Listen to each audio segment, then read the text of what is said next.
If you want to see how a country or a region thinks, take a look at its media, particularly its broadcast outlets. Well, INSEAD's Adjunct Professor of Strategy, Annet Aris, did just that, tracing the history of one of the Middle East's leading broadcasters, and that would be the Middle East Broadcasting Company, or MBC, starting with its inception in 1991 right up until today. And this success story includes an INSEAD alumnus. Welcome to INSEAD Knowledge, Annet. Thank you very much. Hi. How important is MBC as a player today in this region? I would say MBC is by far the most influential and successful television broadcaster in the Middle East at the moment, both with regard to its reach, the width of its programming, the fact that it has the leading entertainment channels, but also one of the leading news channels, the Al Arabiya channel. And that's a competitor to Al Jazeera? Yes. So Al Arabiya tries to be the more fact-based, the more moderate channel, giving things from multiple perspectives. And actually when Obama got elected, the first international interview it gave was to Al Arabiya, which they were very, very proud of. Now, when we talk about the Middle East and the service area, I'm just looking at this: Egypt, Jordan, Lebanon, Syria, Iran, Iraq, the Arabian Peninsula countries, which are Saudi Arabia, Bahrain, Kuwait, Oman, Qatar, the United Arab Emirates, Yemen.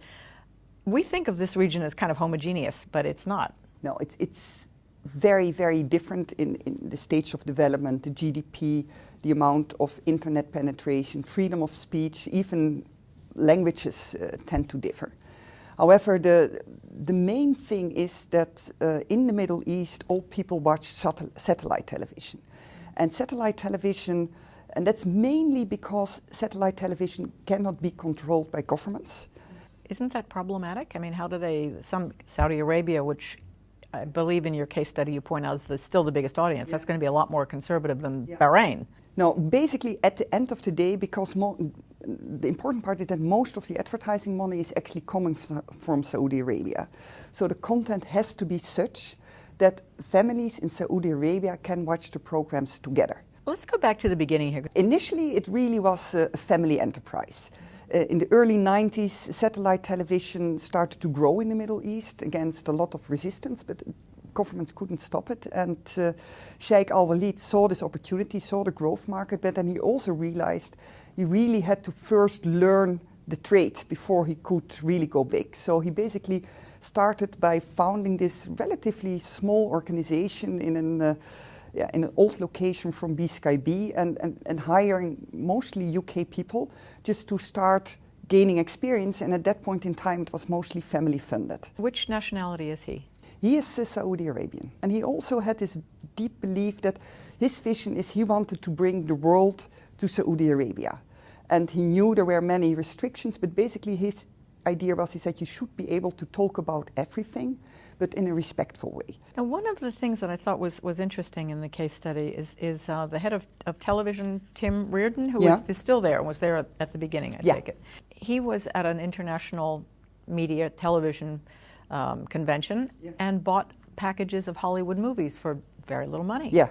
I think that there's always, as you always have in emerging companies, there are always these few moments of truth where someone suddenly sees an opportunity and then has to decide, do I go for it or not? And basically, as he told his story, he was in his hotel room late at night in Cannes, and he saw these movies and suddenly got this idea that actually it would be a fantastic opportunity available very cheap. He called the sheikh, and an hour later he got a commitment to go and buy and make the deals. And that really gave an enormous push to the company. That's interesting, because it just happened right then and there, and they made the decision right then Exactly. and there. Okay, now, somewhere along the line here, Sheikh Walid hired an INSEAD alumnus, an MBA named Sam Barnett, as Director of Operations. How did that happen? Because that seems to be a linchpin of the whole operation. Well, I think what happened is that as the company moved from England to Dubai, most people stayed in England, and only a few key people came along and started the business in Dubai. And what year was that? That was in early 2000. It's 2000, 2001, I think. And so basically, they had to build a whole new organization. And there was a different culture. They had about people from 40 different countries, Arab people, Western people. And so it was really difficult to get structure and processes into this emerging organization. So Sheikh Walid hired actually Arthur Andersen to help him there. And Sam was at that time working in Arthur Andersen, and they really got along very well. And also Sam was really young, he was 32 years of age. The Sheikh asked him to come and join MBC, and Sam said yes. And so for 1-2 years he was mostly kind of putting structures and things in place, and it worked so well that in a few years' time he became the CEO and the general manager of the company. I can imagine that if somebody comes in, now we're going to administer things this way and we're going to have systems and you have to fill out forms, I can imagine everybody running the company and all the creative people going, oh no. No, but that was exactly the strength of Sam, is because he didn't take the, I would say, the consultant way of doing things. What he did, for example, he helped every department. He didn't put in place a controlling department, but he gave every department its own controller, a young guy, many out of business school, who would work with the department head in getting transparency, in getting some numbers, in thinking more systematically about decisions, but they would actually really belong to the department and not to Sam. However, the controllers would, of course, connect quite a bit. And by this way, he managed to build trust and to, at the same time, put in place structures and systems. How else did they grow? They brought in Sam Barnett.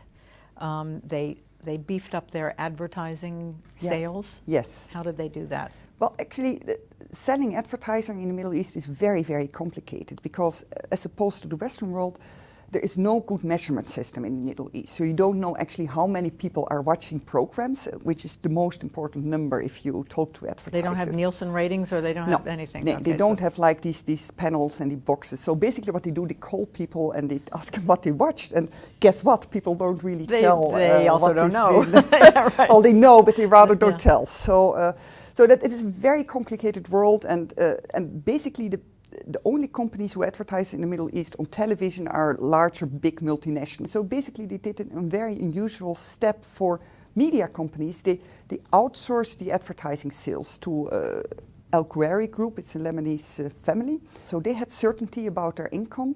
They didn't have to deal with this whole complicated, messy, unclear advertising ecosystem. And they could really focus on the programming and getting the right content. Which is what they do best. I mean, that's a core competency. So who now are their main competitors?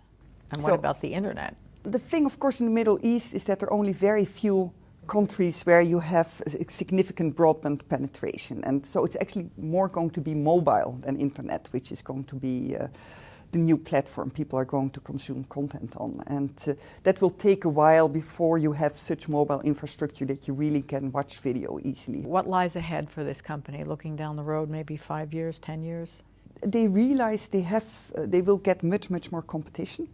So they will have to become even better in how they do the programming, how sharp they target groups, how attractive they are.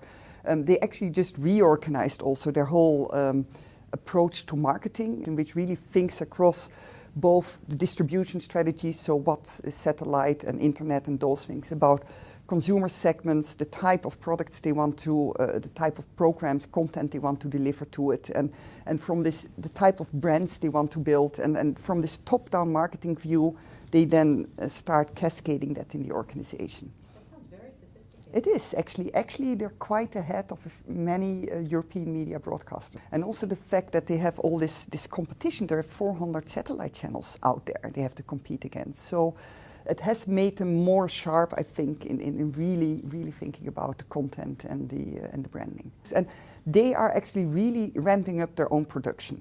They're doing more and more local content production.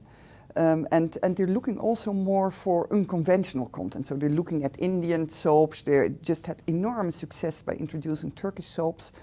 So they're not only looking at Western content anymore, but really looking at content also from emerging markets. What did you find the most interesting takeaway from the case for you? Actually, when I teach my class managing media companies, they always have guest speakers coming in. And to be honest, most of them come from the Western world. And we just had Sam Barnett coming in as a guest speaker, talking about MBC, and it really struck me how much richer and how much more interesting the issues were he was struggling with not only just the normal business issues, the government issues, the content issues, all the different cultures issues. It was actually 10 times more complicated to run a company like that than from my other speakers. And so it gave so much more richness to the class and so much more interesting things to discuss. So my plan is to write many more cases from these markets, because I think it's intellectually a much, much more interesting field. Great. I'll look forward to reading them. Yes, thank you very much, Annette, for being with us on INSEAD Knowledge. Thank you.